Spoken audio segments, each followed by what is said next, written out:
This is Hidden Killers with Tony Brueski. Here now, Tony Brueski.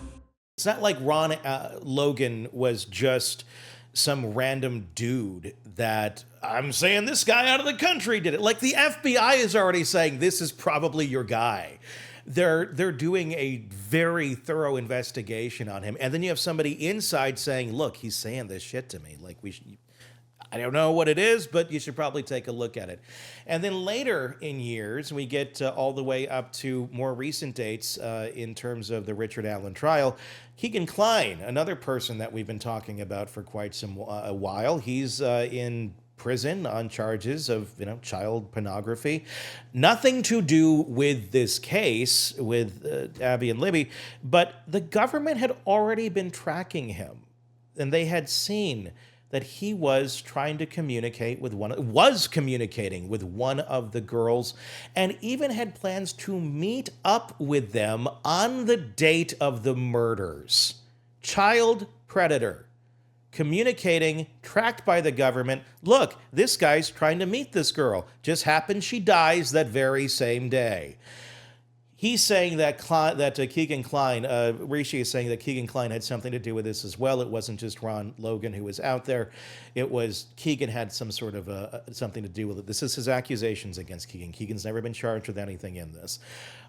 And again, it seems a little bizarre that they didn't even go after him. They never went after him on anything on this case. And everyone went after him for trying to lure a minor into some sort of situation, and they had the info. They had it right there, but they still said, let's let him be. It blows the mind, especially if you're just a responsible parent and you're going, holy shit, these are the people who are supposed to protect us, and they have the information on these predators, and they're just like, let's go after the CVS guy. Here's the thing on that, Tony. Just the communications alone between Keegan and one of the minors trying to meet up, trying to lure this minor into some kind of scenario, that in and of itself is possibly criminal and could lead to charges against Keegan. A responsible investigator would look into that and say, hey, even if Keegan had nothing to do with the death, these communications were irresponsible and they might be unlawful. And we need to do a further investigation of that. As far as I can tell, based on the reports I've read, that was not looked into adequately, and Keegan was never charged with anything with respect to his contact with these minor girls, both of whom are one of them, and then both of them turn up dead. Well, and we're also starting to see here, if these accusations are correct, of a bit of a ring forming. The allegation from Davis is that Ron Logan and Keegan Kline met up every once in a while, and Keegan had to help him with his cell phone because he didn't quite know how to download his kiddie porn correctly. So he had to basically help him with the technology of it all. Again, these are just the allegations that are coming out. Let's say these letters exist. Let's say that McClelland does have them. Is there any excuse that he can logically have other than, I missed it? There is no legal excuse that I can possibly think of. These would be textbook exculpatory materials in a case. Exculpatory meaning it tends to prove the innocence of a defendant. And that is a mandatory disclosure to defense. You cannot just keep these because, they kind of hurt my case or really hurt my case. There is no justification I can think of for this prosecutor, if he did receive these letters, to not turn them over to defense. And I think his failure to do so, if that's what occurred, is a tremendous problem for the government in securing this conviction going forward. I mean, what is going to happen here, in your opinion, if in fact these letters do exist? I mean, we are still kind of dealing with Gull over here. So that feels to me like anything could just be struck down no matter what they find. Where does this go if these letters exist? It's inches closer to something called structural error. So if this was just a failure to disclose exculpatory letters to defense, that would probably warrant a new trial, and Richard Allen would have another bite at the apple. there. But if it's so egregious, there's something called structural error, where if the actions of the government are so egregious, so violative of the Constitution, so nefarious that it just impugns the integrity of all of the proceedings, sometimes the courts have found the case should be dismissed outright. That is at least on the table if these letters exist, if the prosecutor got them and did not turn them over. Do you think we're going to see the letters? Do you think they're going to see the light of day if they exist, or are these again kind of lost in the wind? You know, it's been the better part of a decade since they were allegedly transmitted, and we've already seen other important case materials that have gone by the wayside or recorded over, what have you. I think there is a very low chance that these will ever be discovered if they exist.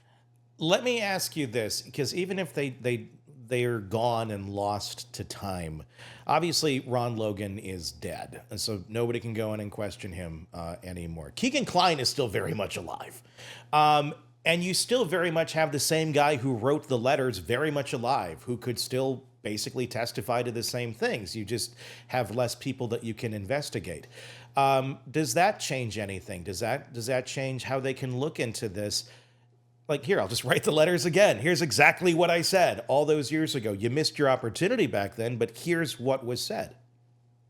You know, it's hard to have faith that the government would, with pure intentions, look into this in a diligent and thoughtful manner. But defense can do their own investigation. There are outstanding private investigators out there. They could go interview Keegan. They could interview Ricci. They could get videotapes of those interviews. They could submit that as part of their appeal. And so there are still viable avenues to uncover what defense believes to be the truth, but they probably don't involve the government. Is there anything here, because this all just seems just so egregious, and you know, I read some of our comments here and there, and people are screaming, and I don't even know if this is a possibility, so you tell me.